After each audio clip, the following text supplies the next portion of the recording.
təminatı. Kompüterin proqram təminatı, aparat təminatı deməli keçdik bunu. Keçən dərs aparat təminatı hardware adlanırdı. Proqram təminatı dediyimiz kimi Sortify-dır. Bir də qaldı bizim alqoritm və proqramlaşdırma hissəmiz. O da gələn dərsə. Deməli, kompüterin proqram təminatında nələr var? Kompüterin proqram təminatında əsasən deməli 3 dənə qrupa bölünür kompüterin proqram təminatı. Sistem proqram təminatı, tətbiqi proqram təminatı, proqramlaşdırma alətləri. Sistem proqram təminatına. Sistem proqram təminatı özü də bölünür. Deməli, baza proqramlarına, bir də servis proqramlarına. Sistem proqram təminatında, deməli, baza proqram təminatında kompüter sisteminin işini təmin edən proqram vasitələri, yəni əməliyyat sistemlərindən söhbət gedir. Servis proqramların təminatını, çox vaxt xidməti proqramlar, bunun ikinci adına utilitlər də deyirlər xidməti proqramlara. Bu proqramlar təminatına, baza proqramlar təminatının imkanlarını genişləndirən, istifadəçi işi üçün rahat informasiya mühiti təşkil edən proqram və proqramlar kompleksi daxildir. Əməliyyat sistemlərinə kompüterin əsas başlıca proqramıdır. Əməliyyat sistemləri kompüterin işini idarə edir.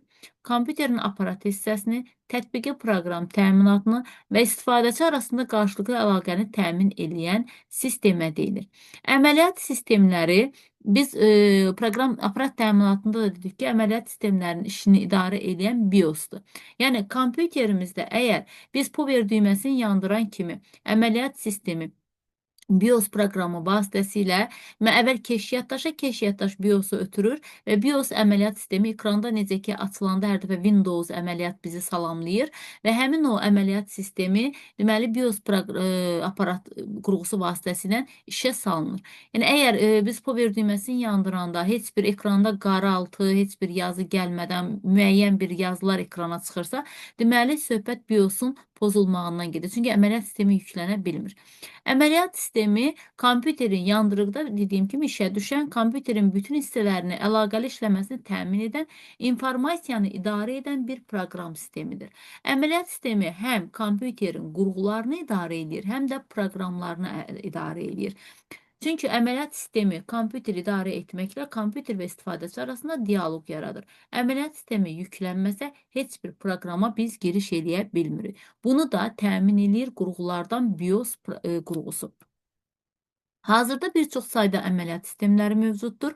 Əməliyyat sistemləri bir istifadəçili, çox istifadəçili, bir məsələləri və çox məsələli şəbəkə rejimlərini dəstəkləməklə müxtəlif işləmə imkanlarına malikdir.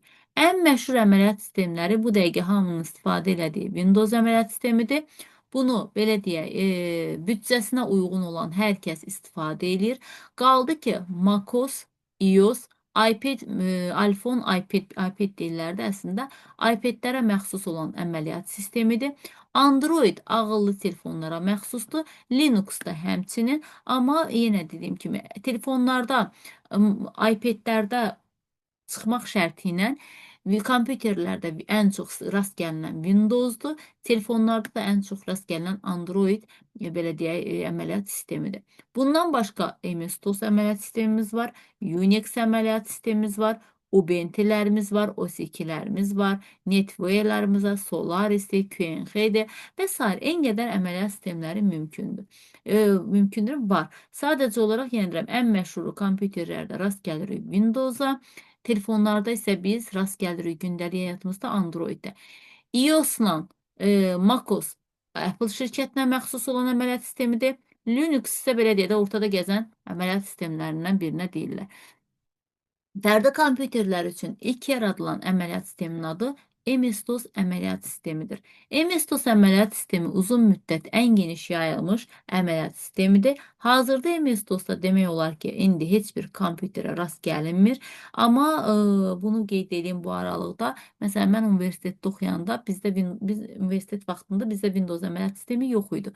Biz MS-DOS əməliyyat sistemi işlədirdik. Bizdən belə deyək də sonra gəlib. Biz universiteti bitirdikdən sonra gəlib əməliyyat.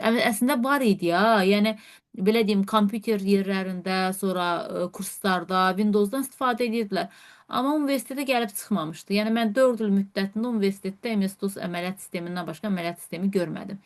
Çünki köhnə kompüterlərdə indi yəqin ki, ta onlar da mən hardasa danışıram 2004-2009-cu illərdə o müddətdə universitetlərdə, yəni Sumqayıt Dövlət Universitetində MS-DOS əməliyyat sistemindən istifadə edirdilər. Windows əməliyyat sistemi yox idi. Yəni şagirdlərə onu verirdilər. Bəlkə də var idi, sadəcə şagirdlərə MS-DOS-u verirdilər. Sonra yalnız köhnə, gücü az olan kompüterlərdə də bəlkə də rast gəlmək olar. İndi də bəlkə də yenə deyirəm var, amma inanmıram kimsə MS-DOS-u çağırıb orada iş görə. Hamı indi artıq Windows-u daha rahat istifadə eləyir. Bundan başqa bəzi deməli köhnə kompüterlərdə təkcə DOS sistemi işləyirdi. Heç onun MS-i də yox idi. Elə kompüterlər var idi ki, ümumiyyətlə təkcə DOS sistemi ilə işləyirdi. Bunlar da nə edirdilər? Tutaq ki, bir dənə mətin yazmaqdan ötürü hansısa proqramı çağırırdılar. O gəlirdi. Ondan sonra başladılar yazmağa. Yəni belə rahatlıqla açılıb hər hansı bir PDF-yə ya kompüterə baxmaq olmurdu. Yəni adam bir vahimədə bürüyürdü. Kompüteri açanda sadəcə qara ekrandan başqa bir şey görmürdü. Yəni bilirdi üstə nəyisə proqramı orada çağırıb nəsə yaza bilirdi. Sonra gəlir servis proqram təminatı və ya xidməti proqramlar, utilitlər. Sistem proqramlarının digər vacib hissələrinə deyirlər xidməti proqramlar təşkil eləyir.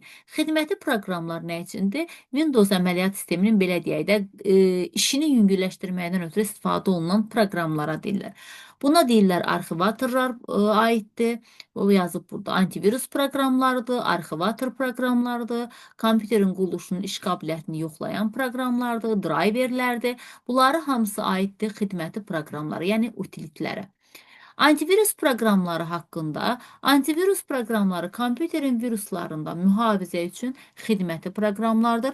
Virus proqramlarını aşkarlamaq və ləğv etmək üçün antivirus proqramlarından istifadə olunur. Kompüter virusları kompüterdə çoxalma, rabitə kanalları, kompüter şəbəkələri və informasiya daşıyıcılarında, yəni kompakt disklərdə, flash disklər vasitəsilə digər kompüter və şəbəkəyə yayılmaqla ötürülür. Qabiliyyətinə malik olan ziyanverici proqramlara deyirlər. Bunlara deyirlər virus proqramları. Bir də var antiviruslar. Antiviruslar isə bildiyimiz kimi virusların qarşısını almaqdan ötürü istifadə olunan, belə deyək də, bu proqramlara deyilir. Proqramların sənədin içərisinə və ya verilənlərin daşıyıcısına müəyyən sahələrə daxil olan parazit proqramı kodu daxil olunduğu kompüterdə öz-özünə çoxalan müxtəlif ziyanlı işlər görə bilir. Kompüter virusları ziyankar proqramçı tərəfindən hazırlanır. Antiviruslar isə yenə deyim ki, onların qarşısını almaqdan istifadə olunur. Hansı antivirus proqramları var? En qədər yenə deyim kimi antivirus proqramları var. Ən məşhuru Norton antivirusdur, Kaspersky'dir, Doktor Weblərdir, Pandadır. Yəni bunlardan ən çox rast gəlinən belə deyək də antivirus bütün kompüterlərdə rast gələn antivirus proqramlarına aiddir. Arxivləşdirmə proqramları verilənləri arxivləşdirilmək üçün istifadə olunur. Yəni fayl və qovluqların həcmi daha böyükdürsə, genişdirsə, məsələn biz maillər göndərəndə 4 dənədən artıq maildə fayl göndərmək mümkün deyil. Məcbursan başqa maillər təzədən göndərəsən. O üçün arxiv proqramları bizim dadımıza çatır. Məsələn, 15 dənə, 20 dənə, 30 dənə belə deyə də faylı birləşdirib, sıxıb arxiv qovluqlarına atıb, onu rahatlıq şəkildə mail ünvanlarından göndərmək daha rahat olur.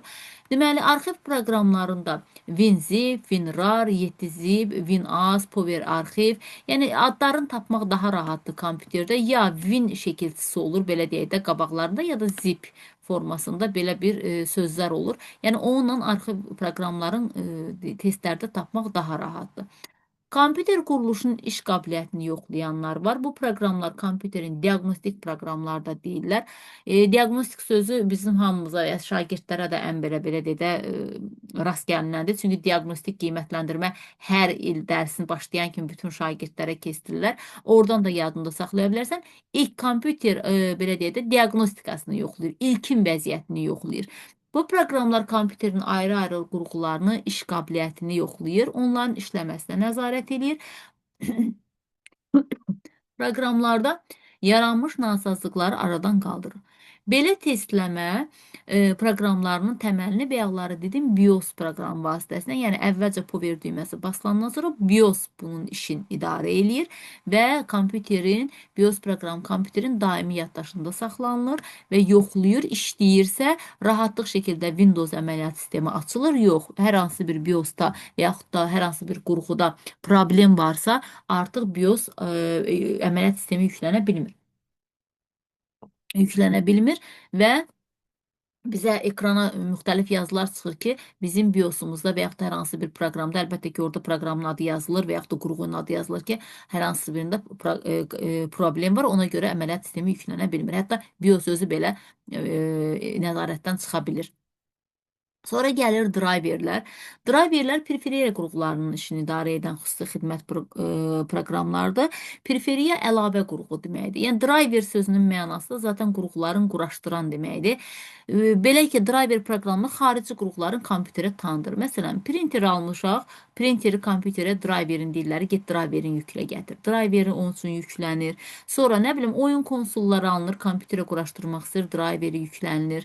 Nə bilim, hər hansı bir tutaq ki, qurğu almısan təzə, kompüterə yükləmək istəyirsən, yükləyə bilmirsən, driverin yükləyirsən. Mütləq şəkildə driverlər deməli müxtəlif qurğuların, kənar qurğuların kompüterə yükləməkdən ötürü işinin xüsusi xidmət proqramıdır da belə deyək driverlər. Çünki periferiya qurğuların işini idarə edir. Dediyim kimi printerdir, skanerdir. Qoşub istifadə eləmək üçün mütləq şəkildə driverlərin kompüterə quraşdırmaq lazımdır. Windows əməliyyat sisteminin bəzi xarici qurğularını, yəni driveri əməliyyat sisteminin tərkibində mövcud olduğundan, əməliyyat sistemi özü həmin qurğular üçün avtosazlanma təmin edir. Yəni qurğu kompüterə qoşulduğu anda işə düşür. Kompüterin qoşulmuş xarici qurğularını, driverlərini avtomatik olaraq yükləyən texnologiya isə Plug and Play, yəni qoş və istifadə et texnologiyasıdır. İndi son vaxtlar çıxan printerlərin ehtiyacı yoxdur driverlərinə. Hələ USB-ni qoşan kimi avtomatik kompüterin yaddaşına, yəni bəzi printerlərin avtomatik kompüterin yaddaşına özü düşür. Heç ehtiyac olmur gedib hər hansı bir saytı açıb oradan driverin yükləməyə. Ona görə də buna deyirlər Plug and Play, qoş və istifadə et. Yenə deyirəm, yeni nəsil printerlərdə daha çox istifadə olunur və yaxud da skanerlərdə istifadə olunur.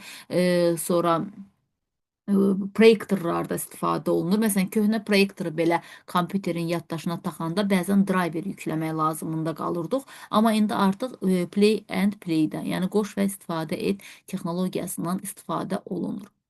Bunlar deməli utilitlər haqqında idi, xidmət proqramları idi. Keçirik tətbiqi proqram təminatına. Tətbiqi proqram təminatında isə proqramların deməli istifadə sahəsinə görə təsnif edilir. Varımızdır bizim mətn proqramları, elektron cədvəllər, təqdimat proqramları, qrafik redaktorlar, nəşriyyat, lüğət və tərcümə, mühasibat, verilənlər bazasının idarə olunması, kompüter oyunları, öyrədici proqramlar. Bunlar hamısı aiddir tətbiqi proqramlara. Tətbiqi proqramların bir də şeyin yadında saxla, kompüteri açdıqda qarşımıza gələn və biz ondan istifadə elədiyimiz bütün proqramlar zaten tətbiqi proqramlar adlanır. Yeganə orada proqramlaşdırma hissəni çıxmaq şərtinə var. Python'dur, Alpalogo'dur, sonra nə bilim Scratch-dır, Microbit'dir.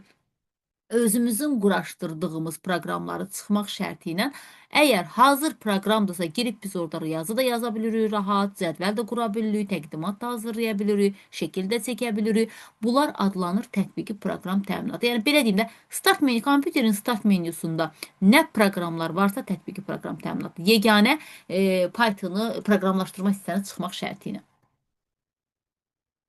Mətn redaktorları, mətn sənədlər üzərində işləmək üçün nəzərdə tutulan proqramlardır. Ən geniş yayılanı Word-dür. Ümumiyyətlə, mətn proqramlarında o qrafik redaktorda dediyimiz söhbətdir. Hansında writer sözü, Word sözü varsa, bunlar not sözü varsa, bunlar hamısı adlanır mətn redaktoru proqramları. Yenə deyirəm, müxtəlif bəlkə yüzlərlə mətn redaktoru proqramı var. Yəni biz sadəcə ən məşhur Word olduğuna görə Word-u tanıyırıq. Amma yenə dediyim kimi adında Word, Writer, not sözləri olan bütün deməli proqramlar mətn redaktoru proqramları adlanır. Elektron cədvəllər isə yenə də bizim ən çox rast gəldiyimiz Excel proqramıdır. Amma adında kalk, yəni söhbət kalkulyatordan gedir. Bax, görürsən, burada da kalk söhbəti var, kalkulyatordan söhbət gedir. Yəni Excel'dir, kalkdır, bunlara aid olan proqramlar elektron cədvəllər adlanır. Yəni cədvəl prosesoru proqramlarıdır. Təqdimatda PowerPoint-dir, iImpress-dir, Movie Maker-dir. Şagirdlərin ən çox istifadə elədikləri, indi bu dəqiqə süni proqramlar da gəlib, üstünə ümumiyyətlə üsyan edirlər. Biri YouTube çəkir, biri TikTok çəkir. Yəni təqdimat proqramları, en qədər təqdimat proqramı var. Biri şəkil düzəldir. Məsələn, artıq belə deyək də PowerPoint proqramı tarixə qovuşmaq üzrədir. Bir dənə şeydə qalıb bu PowerPoint.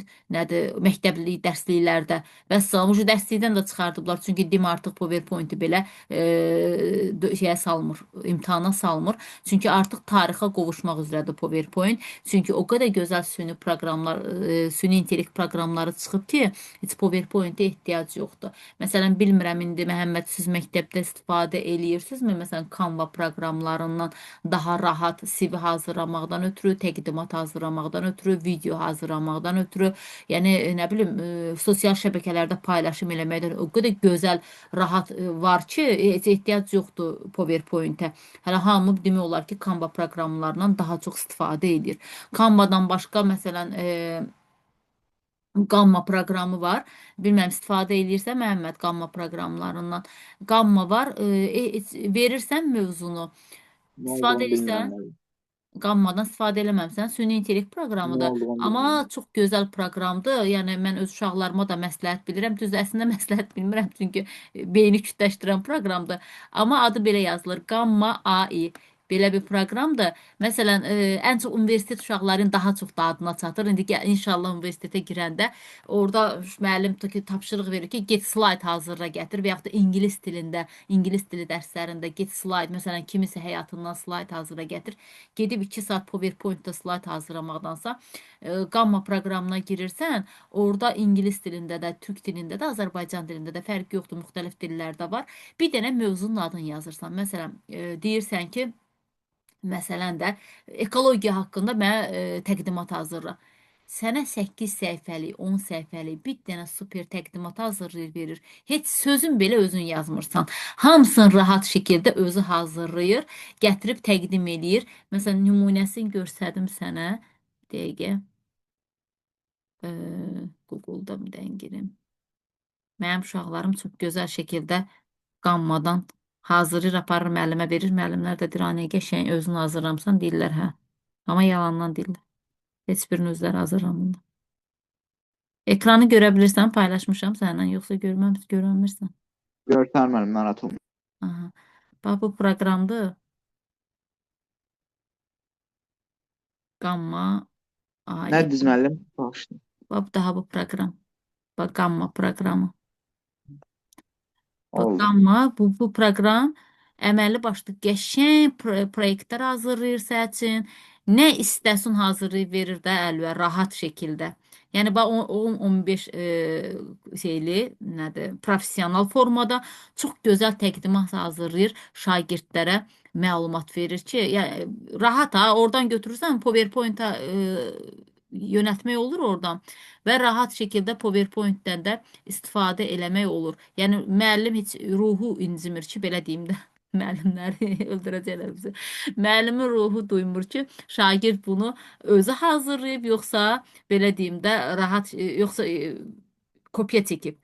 Rahat şəkildə çevirir. Hətta altından adını da yazırsan ki, orada yazılma hissəsi var. Redaktə edib yaza bilirsən rahat şəkildə ki, bu proqramı məsələn mənə məxsusdur. Bay belə bir ad familiya da verir arxasına. Gamma proqramı bu proqram. Gamma AI. Əsl tapım sənin üçün. Dəqiqə, bab daha. Gör nə qədər slayd hazırlamışıq bununla. Belə bir gözəl bir dənə proqram verir. İstəyirsən Azərbaycan dilində, istəyir ingilis dilində, Nizami Gəncəvi haqqında, nə bilim Heydər Əliyevin təhsili, Azərbaycan dili, kimyəvi elementlər haqqında, yəni də sağ Xankəndinin Qarabağ Universiteti haqqında lazım idi. Biz üçün Xankəndi düzəldib vermişdi. Yaşıl Dünya naminə keçən həmrəylik ili idi. Rahat şəkildə belə bir təqdimat proqramıdır. Özü hazırlayıb. Sadəcə mən adını yazmışam. Yaşıl Dünyanın naminə həmrəylik qutardı. Bu proqramı özü hazırlayıb. Burada adımı da verib qəşəng özü başlıq olaraq. Tullantını azaltmaq, enerji istifadəsi, şəklidir, formasıdır, haqqında məlumatıdır. Hər bir şey özü rahatlıq şəkildə verir və bunu paylaş bölümü ilə burada dışa aktar verəndə PowerPoint aktarırsan bunu və salam aparıb göstərirsən müəllimə ki, mən PowerPoint-də bu slaydı hazırlamışam. Yəni əslində müəllim Allah durur, ancaq ki, neyini? Vaxtı qənaətdir. Yəni universitetdə yenə deyəm kimi lazım olan ən gözəl əsasda universitet uşaqlarına lazım olur. Orta məktəbdə onsuz da belə deyim çox istifadə olunmur. Universitetdə işinizi rahatlığa gətirən proqramlardan biridir. Adı Canva-dır. İstəyirsən özü üçün qeyd elə, saxlayarsan. Bir də Canva proqramı. Bilmirəm, Canva haqqında məlumatın var? Heç eşitməmişəm. Canva-da. Canva eşitsən, Canva-dan çıxa bilmərsən. Canva-dan qəşəng pullar qazanmaq olur. Bu arada onu da deyim, təqdimat proqramıdır. Reklam saytları hazırlamaqdan ötürü kim istəsə posterlər hazırlanır, reklamlar hazırlanır, toy dəvətnamələri var. İndi cəmaət paylaşır boy-boy toy dəvətnamələrini reklamla zadla. Ətrafınızda yoxdursa, olmayan yerlərdə pul qazanmaq üçün çox qəşəng proqramdır. Bax, belə bir proqramdır Canva proqramı. Bax, bax belə. Açırsan, rahat şəkildə hamısını özü verir. Yəni bunların hamısını mən hazırlamışam. Mən hazırlamamışam. Əslində sifariş verilib mənim hazırladığım proqramlardır. Yəni özüm hazırlamışam bunları. Sifarişlə hazırlayıb yenə deyim ki, pulu ilə havaya hazırlamıram. Təşəkkürnamələrdir, sonra dəvətnamələrdir, sonra valideyn iclaslarına göndərilən, sonra sertifikatlardır. Sonra burada daha təmizlik şirkətinə məxsus nə bilim posterlər də hazırlamışam. Müəllimlərin özlərinin belə reklam edirlər, belə deyək, reklamlardır. Həmin o, yəni bunları rahatlıq şəkildə 2 dəqiqənin içində hazırlayıb qəşəng biznes qurmaq. Qəşəng biznes qurmaq olur. Məsələn, kredit bölməsindən keçid eləyirsən. Çox gözəl posterlər Eləməliyəm. hazırlamaq olur. Canva-ya yazırsan Google-dan rahat şəkildə girir və hətta Play Market-dən yükləmək olur. Telefonda da var. Və burada formaları var. Presentation eləyirsəndir, yoxsa sosial mediasını istəyirsən, foto editor eləmək istəyirsən, video eləmək istəyirsən, veb sayt hazırlayırsan, yoxsa sadəcə doc saytı hazırlayırsan. Yəni hamısını soruşur səndən. Nə hazırlamaq istəyirsən? Məsələn, deyirəm ki, mən sertifikat hazırlamaq istəyirəm. Sadəcə sertifikatı yazırsan, və gəlir bu formada sertifikatlar. Home bölməsində məsələn CV rahatlıq şəkildə məsələn CV hazırlamaq istəyirsən, bir dənə CV yazsın kimi içinsə də CV formaları verir bizə Create-də və bu daha. Hansı formanı istəyirsən götür. Statusunu da istəyirsən, story də paylaşmaq istəyirsən, mobil videoda mı? Yəni ya portret mi istəyirsən, fərqi yoxdur. Nə istəyirsən götürürsən rahatlıq şəkildə. Və məsələn bu sertifikatı götürürük.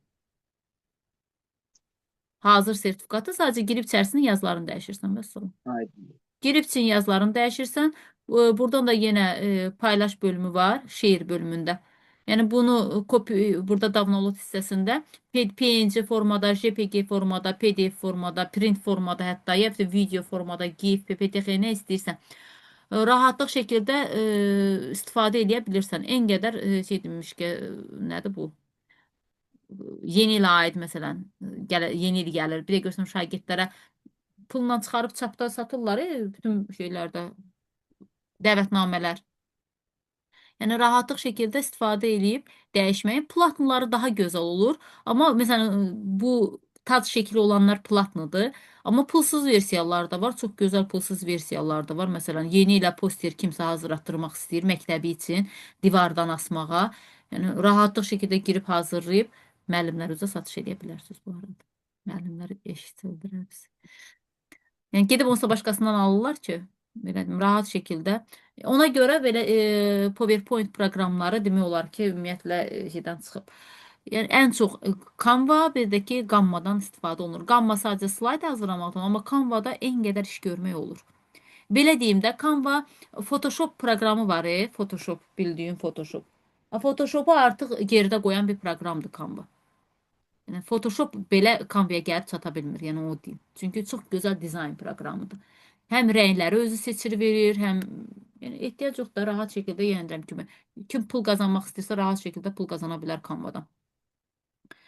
Sonra gəldik qrafik redaktorlara. Qrafik redaktorlar da rəsm çəkmə proqramlarıdır. Bunların adlarını istəsən qeyd elə götür özündə. Biraz araşdırsın, YouTube-da da var. Çox rahat şəkildə qəşəng iş görmək olur. Qrafik redaktorlar, raster, vektor bunlar haqqında danışmışıq. Bunlar da yenə deməli təqdimat proqramlarıdır. Raster görüntü, vektor görüntü, üç ölçülü. Sonra gəlir nəşriyyat sistemlərinə aid olanlar. Nəşriyyat sistemləri bildiyimiz jurnalların, broşurların, müxtəlif kitabların bəli, istehsalında istifadə olunur.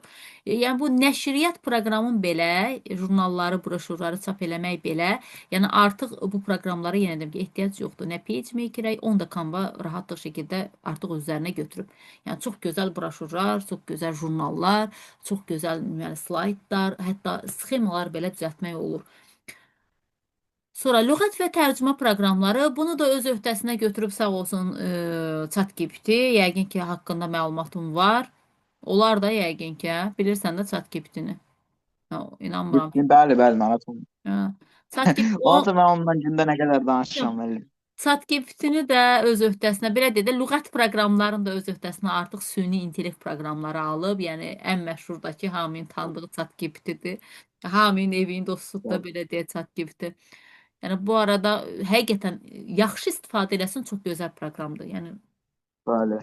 istəyir Canva-da olsun, Mən ondan nə istəyir. qədər danışacağım, müəllim. Çox yaxşı bir dostdur. Amma hər şeydə danışma da. Hər Yox, şeydə müəllim, olmaz. danışma, amma ki həqiqətən insanların Amma əlindən həqiqətən çox qəşəng motivə edir adamı.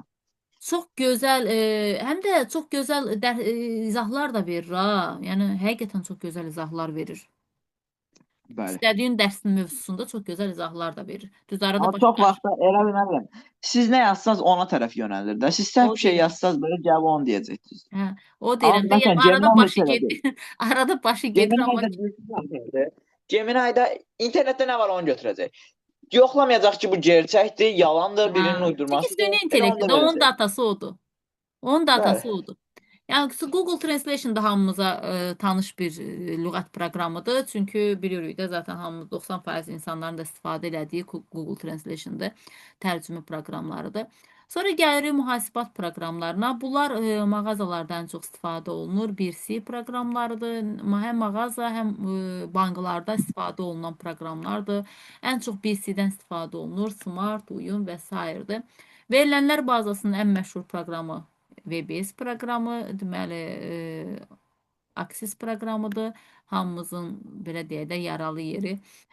Çoxmu istifadə olunur? Məktəblərdə çox istifadə olunmur Access proqramından, amma verilənlər bazası qəbula düşən hər il rast gəlinən mövzulardan biridir verilənlər bazası.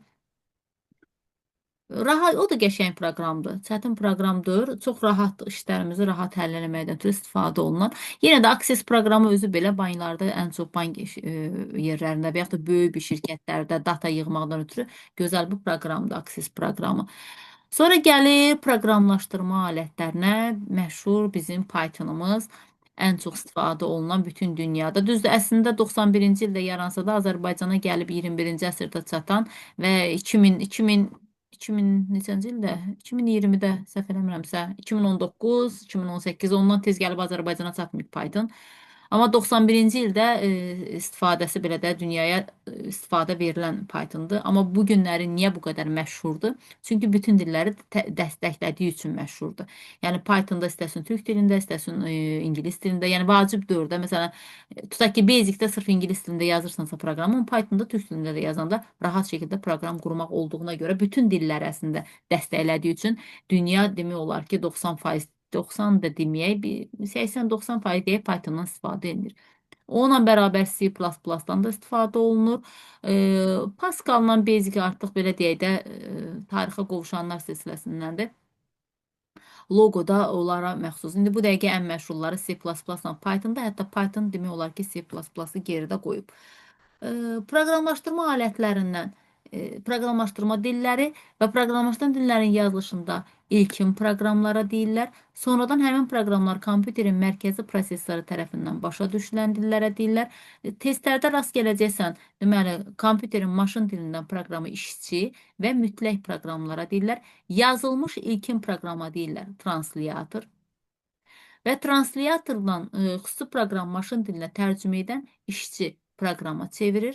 Translyator sözündə görülmüş Azərbaycan tərcümə edən çevirən deməkdir.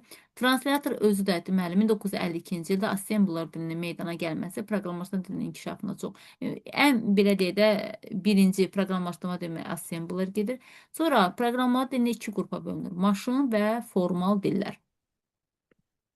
Deməli, maşın dilində aşağı səviyyəli dillər maşın dilinə yaxın dillərdir. Buna aiddir, yəni deyim ki, assemblerdir, AutoCAD-dır, aşağı səviyyəli artıq bunlardan demək olar ki, istifadə olunmur, nə AutoCAD-dan, nə assemblerdan. Yüksək səviyyəli dillərdir, Basic-dir, Pascal-dır, Cobalt-dır, Python-dır, Visual Basic-dir, Prolog-dur, HTML-dir və s. misal göstərmək olar. Hətta bu HTML-in də bir dənə süni intellekt forması var. Çox gözəl sayt yaratmaq olur 2 dəqiqənin içərisində. Çox gözəl sayt yaratmaq olur, yəni deyim. Yəni biraz paylaşımı nə dərəcədə düzdür bilmirəm, amma ki, adını deməyəcəm, amma həqiqətən də çox gözəl proqramdır. Yəni 2 saat girib HTML-in içərisində belə deyə də eşəliyib orada sayt qurmağa ehtiyac yoxdur. Qəşəng proqramdır bu da. Bu yox, HTML deyil, başqa süni intellekt proqramıdır. O da çox gözəl sayt qurur. Sonra Python, belə deyək, bildiyimiz Pythondan daha geniş məlumat verəcəm. O heç Python bölməsində. Bəzi proqramlar kompüterin yandırılan və vaxt avtomatik işə düşməkdə rezident proqramlardan istifadə olunur. Rezident proqramlarda antivirus proqramlarına misal gətirmək olar. Sonra gəlirik cənab əməliyyat sistemlərinə. İş masası və onun elementləri, pencərləri. Əməliyyat sistemi bayaqları dediyi kimi kompüterin işə düşərkən giriş-çıxışını, baza sistemini BIOS vasitəsilə həyata keçirən proqramlara deyilirdi əməliyyat sistemi. Əməliyyat sistemi olmadıqda kompüterin üzərindən xətt çəkirik, o da məlum məsələdir. Yoxlama prosesi müvəffəqiyyətlə sona çatarsa BIOS proqramı boot prosesini həyata keçirir. Yəni əməliyyat sisteminin xarici yaddaşına, əməli yaddaşına, yəni oradan da rama və ekran açılır. Artıq biz bütün işləri rahatlıq şəkildə görə bilirik. Əməliyyat sistemləri müxtəlif əlamətlərinə görə təsnif olunur. Bu əlamətlərdən bəzi aşağıdakılardır. Bir istifadəçili və çox istifadəçili əməliyyat sistemləri. Bu əməliyyat sistemləri yalnız bir istifadəçi xidmət göstərir, amma çox istifadəçilərdən isə bu əməliyyat sistemləri isə çox istifadəçiyə xidmət göstərir. Müxtəlif proqramlar var, buna məxsus proqramlar. Məsələn, mən burada ən çox layihələrdə istifadə olunur. Yəni səhv eləmirəmsə Qoyendoydu adı. Dəqiq tam olaraq xatırlamıram. Amma məsələn biz Sabahın alimləri mövzusunu yazanda birimiz Bakıda, birimiz burada. Yəni 2 dənə proqram, biri proqramın kodlaşdırırdı, biri layihəni. Layihəni mən yazmışdım, proqramı başqası kodlaşdırırdı. Yəni o proqram çox istifadəçili idi. Daha rahat 2 nəfər eyni anda eyni işin üzərində işləyə bilir. Mən iş gördüyümü qarşı tərəf rahat şəkildə görə bilirdi və qarşı tərəfində gördüyü işi mən rahat şəkildə görə bilirdim və bir-birimizlə çox qəşəng belə deyə də o gözəl proqramlar da çox istifadəçili proqramlar. Amma bir istifadəçili proqramlar, yəni bir nəfərin sadəcə mən durub iş görə bilirəm bu kompüterdə. Mənim gördüyüm işi kimsə görməkdən ötürü mən ona kod parolumu verməliyəm ki, həmin adam kod parola girsin. Amma çox istifadəçili proqramlar da var. Yəni deyim ki, 2 və daha artıq insanın istifadə eləyə biləcəyi, yenə deyirəm, bunlar ən çox şirkətlərdə və yaxud da layihələr üzərində işləyəndə daha çox lazım olur şagirdlərə və yaxud da hər hansı bir ofis işçilərinə ki, çox proqramlardan istifadə eləyə bilsinlər. Sonra sistemin idarə olunması ilə eyni vaxtda yerinə yetirilən məsələlərin sayına görə bir məsələləri, bir də çox məsələli proqramlar var. Bu əməliyyat sistemi eyni zamanda yalnız bir əməliyyatı yerinə yetirir, eyni vaxtda yalnız bir proqramı yerinə yetirmə imkanı var. Çox məsələlərdə isə bu əməliyyat sistemi eyni zamanda bir neçə əməliyyatı yerinə yetirir, eyni vaxtda bir neçə proqramı paralel yerinə yetirilməsidir. Yəni bəzi ağıllı telefonlarda var hətta elə bir şey, ekran yarıya bölünür, bir hissəsində başqa iş görə bilirsən, bir hissəsində başqa iş görə bilirsən. Yəni birində nə bilim YouTube-a baxanda, birində başqa bir taki WhatsApp-a da girə bilirsən, məsələn deyirəm. Yəni buna deyirlər çox istifadəçili, çox məsələli əməliyyat sistemi olan proqramlar. Yəni hər telefonda olmur bu, amma bəzi telefonlarda çox məsələli əməliyyat sistemlərinə rast gəlmək olur. Sonra yarıda qalacaq. Çünki vaxtımız bitmək üzrədir. Şey gəldi. Növbəti ikinci dəqiqədə fasilədən sonra prosesorların sayı haqqında məlumat verəcəm. Yaxşı. Oldu müəllim. Çünki indi sözüm onsuz da yarımçıq qalacaq, sonra bilməyəcəm harda qalmışam.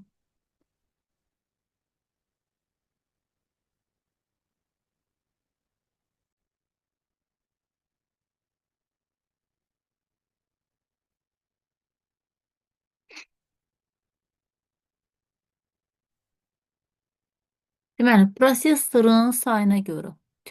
Prosesorun sayına görə də bir prosesorlu, bir də çox prosesorlu sistemlər var. Ev şəraitində kompüterləri adətən bir prosesorlu olur, amma çox prosesorlu super kompüterlər, çox prosesorlu kompüterlərdir. Yəni bunlara demək olar ki, ev şəraitində rast gəlmək olmur. Böyük və çox böyük belə deyək də ofislərdə istifadə olunan super kompüterlərdir. Prosesorun mərtəbəliyinə görə 8 mərtəbəli, 16 mərtəbəli, 32, bir də 64 mərtəbəli kompüterlər var. Yəni ən 64-dən yuxarısı hələ ki belə deyə də görsənmir, ən böyüyü 64 mərtəbəli idi.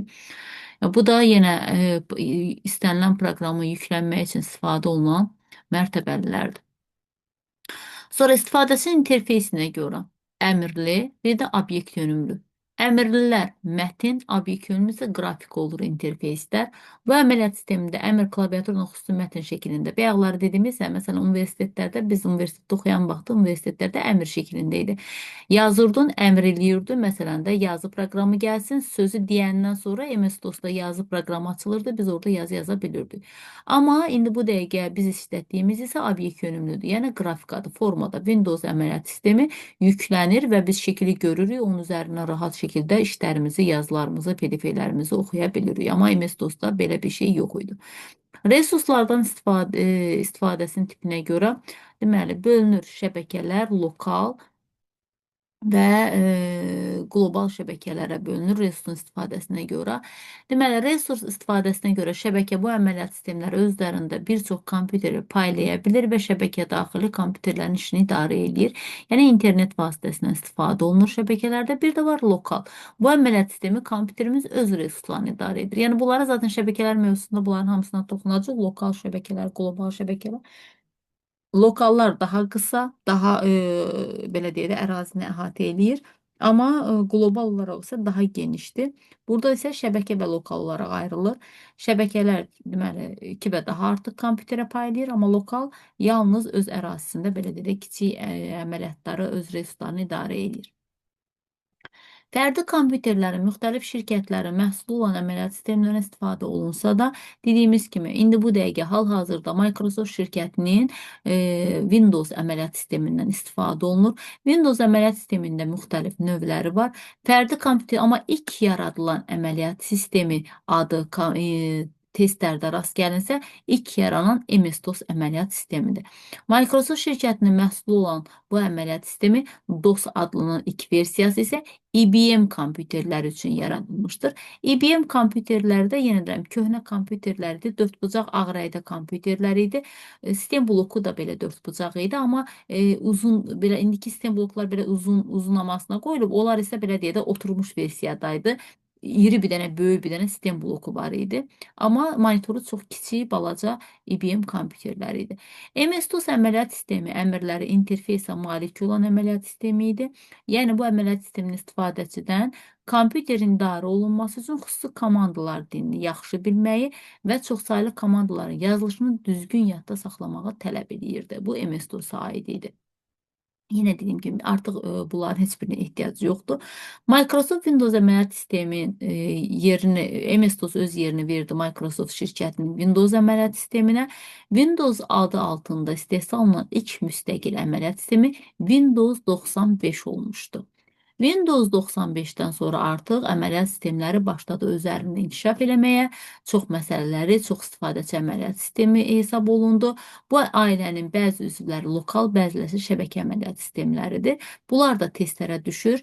Məsələn, Windows əməliyyat sistemində misal olaraq Windows ME-lər, Windows NT, Windows XP, Windows Server 2012, Windows Vista, Windows 7, Windows 8, Windows 10 və sair bunlar əməliyyat sistemləridir. Biri də var şəbəkə əməliyyat sistemləri. Onları da indi deyəcəm hansılardır şəbəkələr. Bunlar qrafik interfeysə aiddir. Yəni şəkil açanda rahatlıq şəkildə şəkillərlə rast gəlmək olan Sıçanı, klaviaturası quraşdırılandır. Windows əməliyyat sistemlərinin deməli simgələri, menyuları, iş masası, buna iş masası deyir, simgələr ekranda olan hissələrə, yəni bunlara balaca piktoqramlara simgə deyirlər. Bildiriş sahəsi, tapşırıqlar zolağı, bu bütöv olaraq tapşırıqlar zolağı gedir. Start düyməsi isə bu işarədir və klaviaturada bayraq işarəsini də deyirlər bu start menyusun. Tez başlatma zolaqdakı tapşırıqlar zolağında olandı. Yəni iş masasında olanda 2 dəfə sol düymə ilə açılır. Amma tez başlatma zolağında bir dəfə sol düymə ilə verəndə rahatlıq şəkildə daxil olmaq olur proqramlara. Kompüter Müəllim, iş... Bəli. bir dəqiqə icazəm olarmı? Aha. Sağ olun, bir dəqiqə gəlin. Hə, gəl gözlə.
Gəldim müəllim.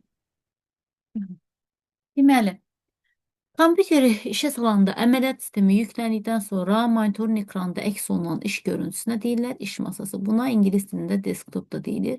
İş masası üzərində olan obyektlər, onun elementləri, dediyi simgələr, buna ikinci adı piktoqramlar da deyirlər.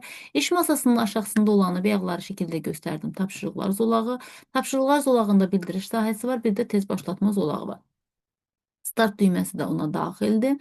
Start düyməsinin klaviaturadan, deməli Win bayraq şəkli olandı klaviaturada, bir də Ctrl-S kombinasiyasından açmaq mümkündür. Kontekst menyu isə sıçanın sağ göstəricisini hər hansı bir obyekt üzərində verəndə sağ düyməni tıkıldadanda belə deyək, açılan menyuya adlanır kontekst menyu. Hər hansı bir menyunun daxilində bu işarə varsa, bunu biz ağac informasiya modelində də isə qeyd eləmişdim. Buna deyirlər at qovluğu. Yəni qovluğun daxilində əlavə bir qovluq varsa, həm də bu ağac informasiya modelini xatırladır. At menyu var da deməkdir, işarəsi o deməkdir. Əgər menyunun hər hansı bir qarşısında bu işarə varsa, həmin bənd artıq seçilib deməkdir. Yəni bunları zaten bütün testlərdə də istifadə edirik.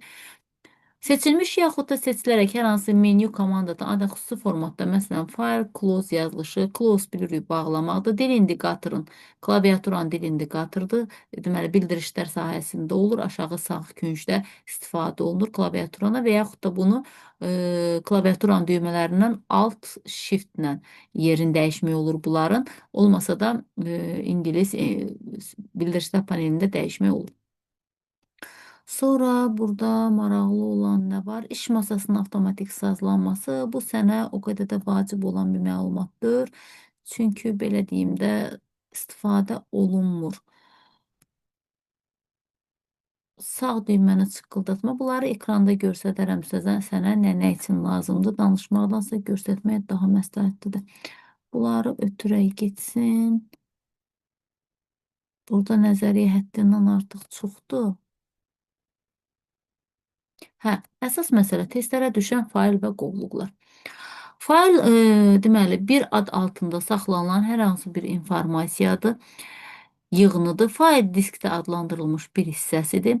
Faylın informasiya kodlaşdırılması əvvəlcə mütləq şəkildə faylın adıdır. Windows əməliyyat sistemində maksimum 255 dənə işarədə biz ad əlavə edə bilərik. Simvola belə deyək də fayla ad qoya bilərik. Amma onların içərisində qadağan olunmuş simvollar var və testlərdə də rast gəlinir. İmtahana da hətta bilmirəm, keçən ilmi yoxsa o bir ilmi qəbula düşmüşdü qadağan olunan simvollar haqqında. Bunları mütləq şəkildə əzbərləmək lazımdır. Adında, yəni bu hər hansı bir fayla ad qoyanda bu qadağan 9 dənə qadağan olunmuş simvoldan istifadə eləmək olmaz. Buna aiddir ulduz, dırnaq işarəsi, sual işarəsi, 2 deməli nöqtə, böyükdür, kiçikdir. Bir də 3 dənə slashlər. Düz, tərs, deməli sağ slash, sol slash, bir də düz slash. Bunlardan heç bir fayl adında istər Word-də yazılsın, ümumiyyətlə də Windows-da nə papka adında, nə fayl adında bu qadağan olunmuş simvollardır. Bu simvollardan istifadə eləmək olmaz. Və bir də əlavə olaraq belə bir siyahı var və bunlardan da heç bir istifadə eləmək olmaz. Bunlara da icazə verilmir. Bunlar hansı sözlərdir? Peryen, AX, kon, null və bu adlardan bu fayl adında istifadə eləyə bilmərsən. LPT 0-dan başlamış LPT 9-a qədər heç birindən istifadə eləyə bilmərsən. COM 0-dan başlayıb COM 9-a qədər. Yəni bu adlardan heç birində Windows əməliyyat sisteminin nə proqramlarında, nə fayllarında, nə bilim qovluqların adlarında, ümumiyyətlə ad keçən hissədə nə bu 9 simvoldan, bir də bunların heç birindən istifadə eləməyə icazə yoxdur. Sonra gəlir faylın adı bir-birindən nöqtə ilə ayrılan iki hissədən ibarətdir. Faylın adı var, bir də uzantısı var. Bunlar sənə klaster məsələlərində lazım olacaq. Çünki faylın uzantıları mütləq şəkildə əzbərdən bilməlisən. Və bu hissəni. Mətin fayllarının uzantıları və bunlardır. Docdur, docx-dır, textdir, rtf-dir. Bunlar mətn faylına aiddir. Qrafik fayllar, bu uzantılar bizə lazımdır. Yenə deyirəm, bunlar klaster məsələlərində şagirdlərə düşən suallar tipidir. Klaster məsələsini belə verir. Yazır cədvəlin içərisində. Deyir ki, yalnız qrafik fayl olan proqramların ölçülərini hesabla. Sən avtomatik qrafik faylın uzantısı mütləq şəkildə bilməlisən ki, onun içərisindən seçib qrafiki tapa biləsən və yaxud da videonun uzantısın, səsin uzantısın. Yəni o sualla həm uşağın bu bölməni öyrənibmi sualının cavabını tapır o, həm də hesablama işini öyrənir. Yəni qrafik faylın uzantısı BMP-dir, JPG-dir, PNG, GIF, TIFF, PSD, video fayllar MP4, AV, yəni adında ümumiyyətlə fikir versən, bu hərfi ən çox V, yəni söhbət videodan gedir. Bir də burada MP4, bir də MPG deyilən bir video fayllar var, uzantısı var. Səs fayllarında WAV-dır, MP3-dir, MIDI-dir, MOD-dur, Audi, AIF-dir. Bunlar səs fayllarına aiddir. Təqdimat, 2 dənə cəmi təqdimat faylımız var, PPT ilə PPTX. İcra faylları exe, com. Bax buna görə, bu icra faylına görə ada icazə yoxdur. COM 0-dan COM 9-a qədər icazə verilmir. Çünki bunlar icra fayllarıdır. Sistem faylları SIS olan adında elektron cədvəllər XLS-dir. Arxivlər zip, rar, tar, bunlar arxiv proqramlardır. Verilənlər bazasındakı ASDB, DAT, bir də ki MDB. Yenə deyirəm, bu hissəni mütləq şəkildə ən azı göz yaddaşına vurmaq lazımdır ki, bunlar bizə lazım olan proqramlardır. Faylın əsas parametrləri, ölçüsü, yaranma tarixi, yəni qovluqlar haqqında, qovluq nədir, qovluq papkaları daxilində yerləşdirən, papka deyirəm, faylları öz daxilində yerləşdirən hissəyə belə deyək də qovluq adlanır. Qovluğun ölçüsün, bütün faylların, yəni yaranma tarixidir, zamanıdır, yoludur.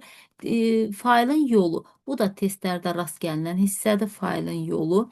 Faylın yolu nə deməkdir? Deməli, bu hissə hər zaman kompüterin yaddaşını göstərir, yəni Sənin faylın C diskindədirmi, D diskindədirmi və yaxud da flash kartdadırmı, Y diskindədirmi? Yəni hər zaman birinci diskin adını göstərir, kompüterin yaddaş diskinin adını və faylın adı, deməli papkalar, belə deyək də, papka qovluqdan söhbət gedir də. Qovluqlar bu tərs siləşlə içərisində olanlar qovluq adlanır və sonuncu dayananda hər zaman fayldır. İndi tutaq ki, belə bir yol veriblər bizə. Deməli, bu imtahan doc faylı. Doc nədir? Mətin faylıdır. İmtahan doc faylı harda yerləşir? Abituriyentlər qovluğunda yerləşir. Abituriyent qovluğu harda yerləşir? İnformatika qovluğunun içərisində yerləşir. İnformatika özü harda yerləşir? My dokument qovluğunun. Təsəvvürlə bax, My dokument qovluğu yaradıblar. İçərisini açıblar, bir dənə informatika qovluğu yaradıblar. Onu da içərisini açıb bir dənə abituriyent yaradıblar və içərisinə imtahan doc faylı qoyublar. Və bu ümumiyyətlə harda yerləşir kompüterdə? C diskində. Kompüterin C diskində yerləşir. Deməli, burada bizə lazım olan simgələrə ehtiyac yoxdur. Yəni sarı rəngdə olanlar zaten bilirik. Bunlar hamısı papkadır. Papkanın da daxilində qovluqdur. Qovluğun da daxilində yerləşir fayllar. Qovluğun daxilində fayl da ola bilər. Qovluğun daxilində hətta qovluq da ola bilər. Sonra bizə lazım olan hissdə buna çox ehtiyacımız yoxdur. Bunlar belə deyək də, iş masası, Windows əməliyyat sistemi yüklənəndə standart proqramlar deyirlər bunlara. Yəni istədiyi istəmədiyi bunlar kompüterin ekranında olur. Kompüter qovluğudur, kontrol paneldir, reklibindir, yəni səbət çöp qutusuna deyirlər, Kaizenka da deyirlər buna bəzən. USER-dir, yəni My Document deyirdilər bunun əvvəllər adını, indi dəyişiblər artıq Windows, sonuncu Windows versiyalarında USER adlanır bunun adı. Bu da libraries-dir, kitabxanalar deyirlər bu qovluqlara. Yəni qovluq üzərində hansı əməliyyatları yerinə yetirmək olar? Silmək olar, adını dəyişmək olar, yerini dəyişmək olar, yaratmaq olar, amma eyni adda ikinci qovluq yarada bilmərsən. Testlərdə rast gəlinir. Eyni adda qovluq yaratmaq mümkündürmü? Xeyr. Eyni adda nə fayl yarada bilərsən, nə qovluq. Faylı yarada bilərsən, amma harda? Başqa bir qovluğun daxilində yerləşdirmək şərti ilə. Amma eyni qovluğun daxilində eyni adlı fayl mümkün deyil və eyni ümumiyyətlə qovluq adı da yaratmaq mümkün deyil. Ya ən azı yanına ya 1 ya 2 belə bir formada qoymaq lazımdır. Qısa yolun işarəsi belə bir işarədir və çox vaxt iş masalarında görsənir.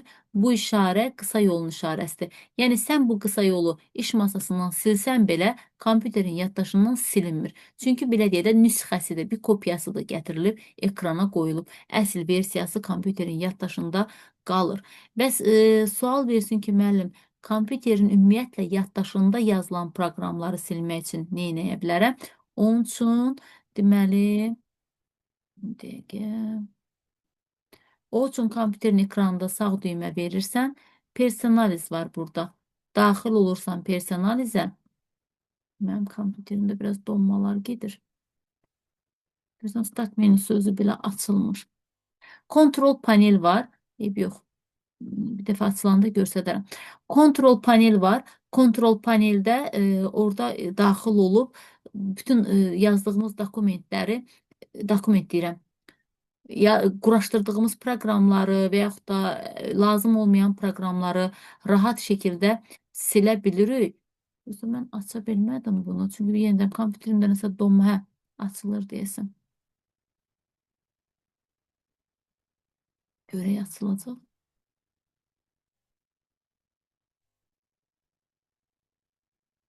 Açılsa yaxşı olar. Yox, açılmasa da yenidən gələn dərs açılanda göstərərəm onun silinmə yeri hardandır. Hə, açıldı. Deməli, home düyməsindən, bax burada.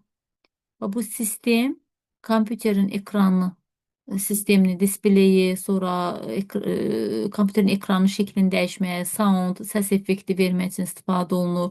Bu quraşdırmada bayaqları driver dedik. Bax, həmin o driveri buradan quraşdırırsan. Bluetooth-u, printeri, mouse-u, bu driver proqramıdır. Bunlar isə mobil idarə eləmək üçün də interneti buradan quraşdırırlar kompüterə. Background, ekrana lock screen qoymaq, parol qoymaq, sonra rəngdir, effektin dəyişmək üçün də buradan istifadə olunur. Bu yükləmədir. Proqramları yükləmək üçün istifadə olunur. Burada hər hansı bir proqramı istəsin və həmin o proqramı, artıq proqramları buradan da silmək olur. Bax bu hissədən, bu apps bölməsindən. Yüklənən proqramları, bax burada bu qədər proqramlar var. Hansını ki işlətmirsən, kompüterin yaddaşında sadəcə yer tutur.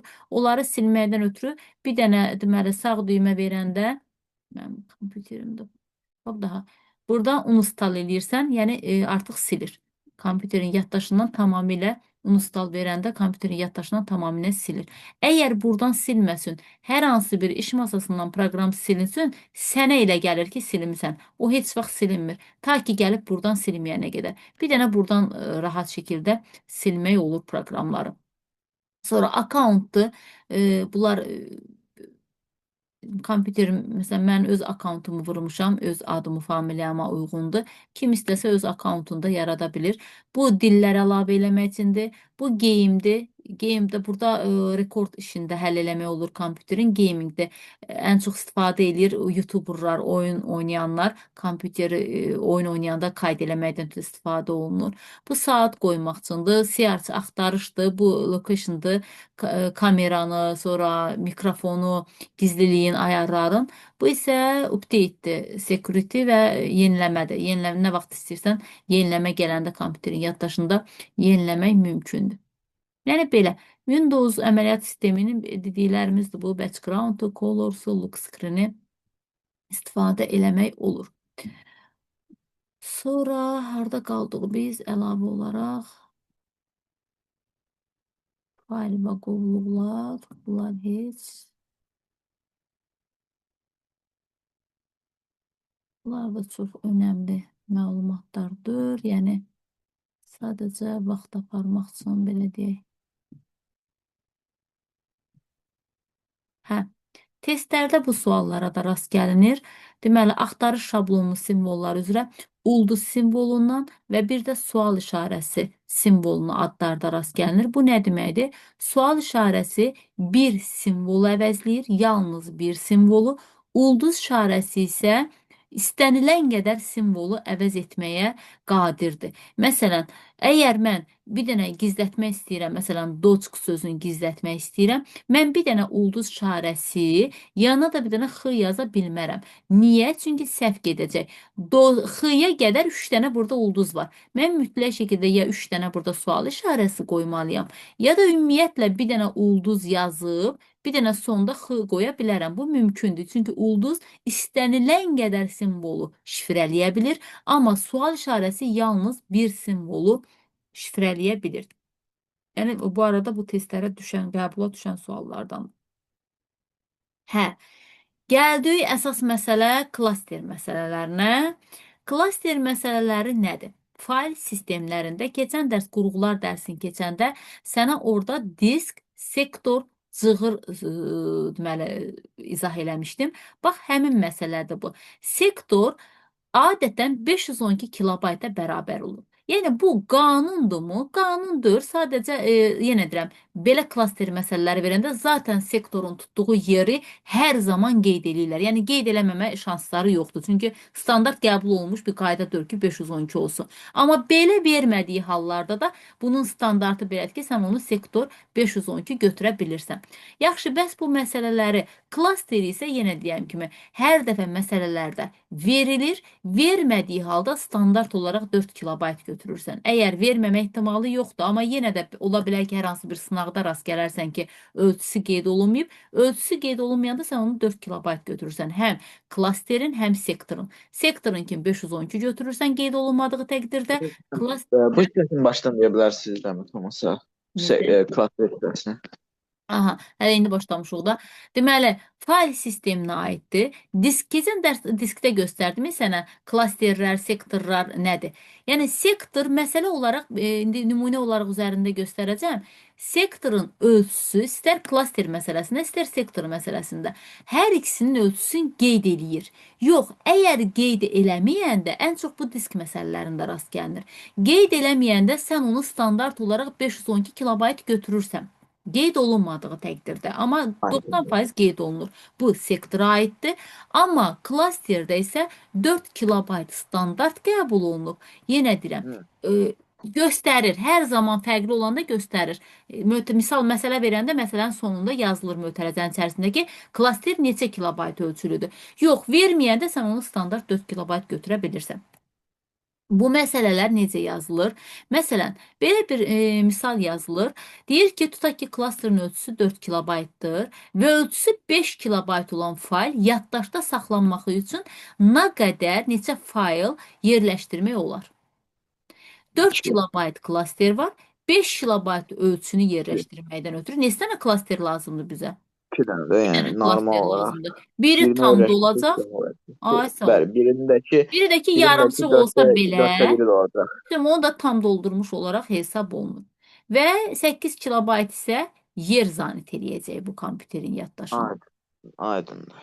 8 kilobayt yer zəbt edir. Yəni 2 dənə klaster 4 8 kilobayt yer zəbt edir və s. Yəni çətin məsələlərdir. Sadəcə biraz məsələləri indi burada biraz asanlıq verib, bölmələrdə biraz uzun-uzadı gedəcək. O da üzərində izah eləyərik birin ikisini və s. Başqa burada idarəetmə panelinə sənə ehtiyac yoxdur, o qədər də uzun. İdarəetmə panelini zaten izah elədim. Bu köhnəsidir. Yenini indi sənə göstərdim. Sistem security, internet qoşmaq üçün, nə bilim, proqramları. Burada artıq proqramlar getmir. Bayaqları sənə ekranda göstərdim. Bunları izah elədim. Bunlar çox belə Aydındır. uzun uzadı problemlərdir. Görək burada nə qaldı bizə aid olan əməliyyat sistemlərində. En qədərdir, mövzu çox uzundur. Amma ehtiyac varmı? Yoxdur. Bizə ən çox klaster məsələləri lazım. Məsələn, burada demək olar ki, bir şey qalmadı. Bizə lazım olan hissələri sadəcə göz gəzdirirəm ki, görüm bəlkə yaddan çıxan nəsə oldu. Yox, bir şey yoxdur. Yaddan çıxan bir şey qalmadı. Aydındır mənim. Gəl. Dərsimiz bitdi onda, yəni necə? Yo, indi bir dənə testlərə baxaq, klaster Hə, məsələlərinə. testlər, yəni yox, qayda izahını deyirəm, yəni. Hə, nəzəriyyə bitdi. Yəni bura qədər. Bundan əlavə nəzəriyyəmiz yoxdur. İndi keçək bir Aydın. dənə demin test toplusuna. Oradakı suallara dərs bitənə qədər göz gəzdirək. Olur. Hı. Hələ 12 dəqiqəmiz var onsuz. Hə, olsun da. Nə qədər olsa bir ikisinə baxarıq ən azından.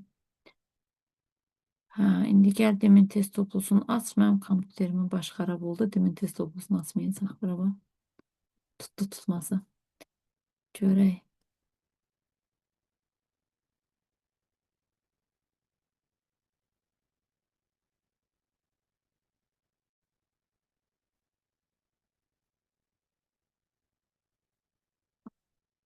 Gəldi, özünə gəldi. Deməli, kompüterdə yorulub, il gündüzü məktəbdə çalışır, biraz da gəlib evdə çalışanda kompüter stuk eləyir ağır nəfəsində. Deməli, Bir gəl. dəqiqə gəlirəm, inşallah problem olmaz. Aha, sən gələnə qədər mən tapım mövzunu.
Gəldi müəllim.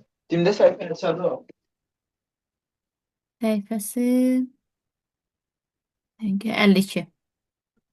Bir O. dənə klaster məsələsinin. Səhifə 52-də 48-ci məsələ. Klaster məsələsini, deməli, diskdə 11 kilobaytlıq səs verib, 9 kilobaytlıq qrafik fayl verib və bunların neçə klasterə yerləşər və faylların yaddaşda birlikdə tutduğu yer neçə kilobayt olar? Bu məsələləri necə yazırsan? Bunları ikisini bir yerdə toplayıb, yazsın səhv yazacaqsan. Mütləq şəkildə tək-tək eləmək lazımdır. Əvvəl nə edirik? Bölürük 11-i 4-ə. Çünki klasterə faylı bölürük. Görən istə klaster tutur. 11-in içində 4 6 klaster. istədir.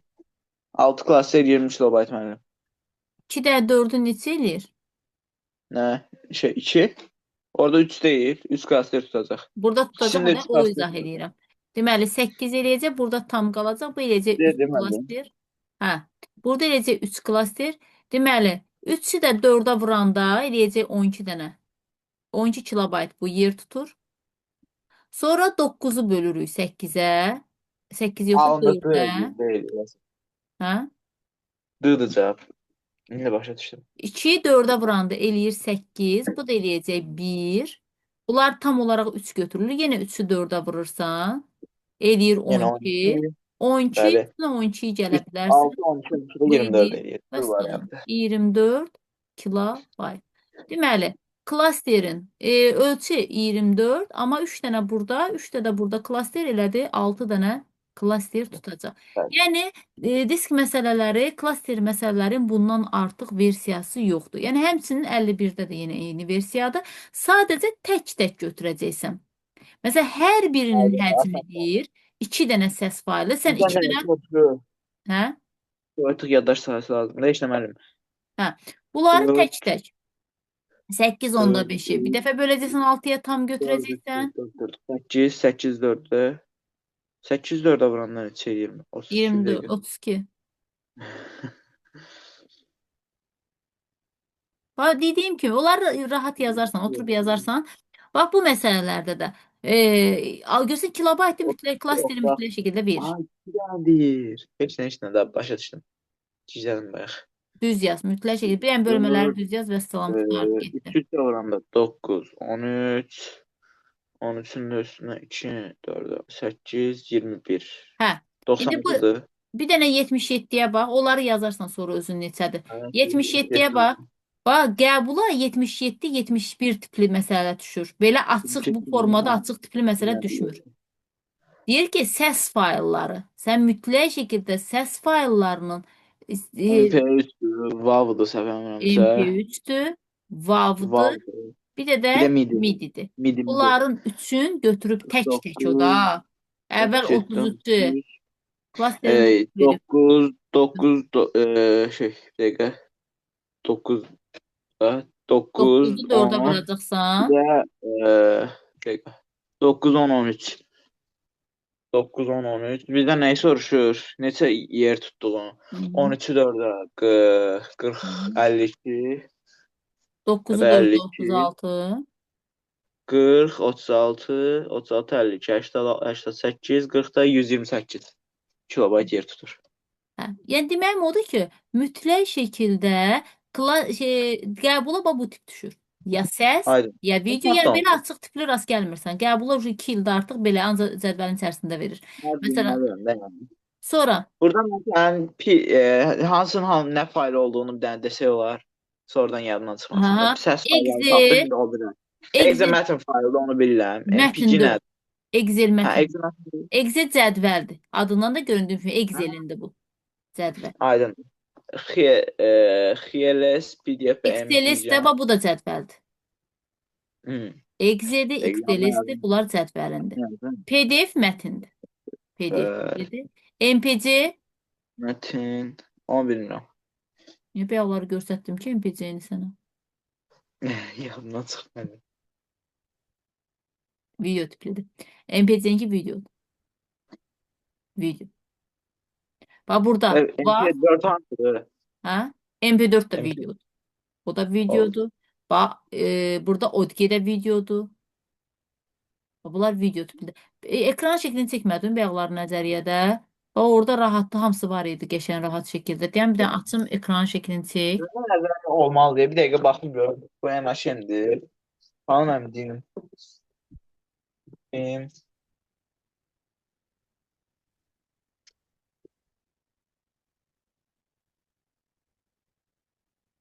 Kompüter program teminatı. Ha var məndə müəllim. Ha verib burada elə məndə. Verər, rahat E, şəkildə hamısında bütün nəzəriyyələrdə olmalıdır. Burada yazıb ki, exe icra faylı, ppt, pptx təqdimat faylı, WAV mp3, AO, AF, MIDI səs faylı, AV, MPG, FLV video faylı, Video doc, faylıdır. doc, text, məsəl faylı. Burada PDF zad verilməyib bayaqçıdaşlardan. BMP, JPG, PNG, ODG, VMF, qrafik Onlar faylı. şəkildir. Burada çoxun verməyib deyir. Bayaqçılardan Bizdən ekstra niyə 2 dənə çoxunu verməyib? Uşaqlara ən çox səsi soruşur, videonu soruşur. Zaten uşaq dokudur, egzenidir. Onlar elə adından göründüyü kimi bilir də söhbət nəydən gedir, Xelisidir. Ən çox uşaqlara şəkil verir. Şəkil. Səs verir sual verəndə. Bir də videonu verir. Vəssalam. O bursların da heç demək olar ki, heç testlərdə də yoxdur. Aydındır. Sonra burada var sual tipi. Bax bu sual işarələrindən. Demdən sual işarələrini tapaq. Hardaydı o sual? Ha, məsələn, fayl adını müəyyən elə. Hə? Qadağan olunmuş simvollar Neçə? olanı qeyd eləməyəcəksən. Neçəyə baxırıq? 41-ə. Hə, yaxınlaşdırılmışdı ona görə baxış. Nə deyir ki, istənilən mümkün fayl adını müəyyən edin. Text, doc. Nəyi soruşur? Yəni hansı fayl adı ola bilər? PDF. Ha bir dakika bağışlayın başa düşdün mü? Şeydi, burada bəzi şeylər var idi, onları qoymaq olmazdı sevməmsə. Hı-hı. Böyük Ulduz, işçilik işarəsi idi, ulduz idi, sual işarəsi idi. Belə böyükdür, slash kiçikdir, az dinlə nə idi yadımdan çıxdı. tərs siləş, Slash idi düz sanırım. siləş. Bəli. Bir də Y olacaq orada. Bir dənə Y qalır, diyez icazə verilir. Bəli. Bax, belə qadağan olunmuş simvollardandır. Sonra Onları qələməliyəm. niyə Burada verilib. 9 dənədir də, rahat tapmaq, asandır onları. 9 dənə yadında saxlayacaqsan. Emin edirəm.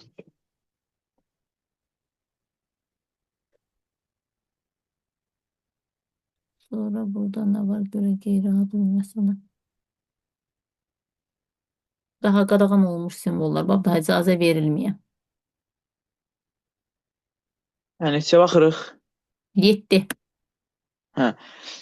Windows əməlində şeydir. Böyük kiçikdir bölmə slash hashtag A gedir. Plus BC'dir. D'da da hashtag var. C'dir. Hmm. Bir dakika. Nöqtə verilirsə hər hansı icazə var. Heç nə. Y variantıdır. Və son Y variantı. Sonra 15-ci suala bax. 15-ə. Bax müəllim nə deyir? Olur. Danışmaya qədər faylın gəldi. Nə deyir? Danışmaya qədər faylın gəldiyi. Daşınmaya qədər. Daşınma nə idi? Unutdum. Burada nəyi Deyir, soruşur? şəkil JPG-ni verib sənə. Bax, bu sonuncunu verib. Bəli, Deyir ki, bəli. bu qovluqda yeni qovluq yaradılır və şəkil JPG faylı deməli qovluğa daşınır. İndi sənə deyir ki, yeri dəyişdirilən faylın tam adı belə olub. Daşınmaya qədər faylın yerləşdiyi qovluğun tam adı nədir? Hə?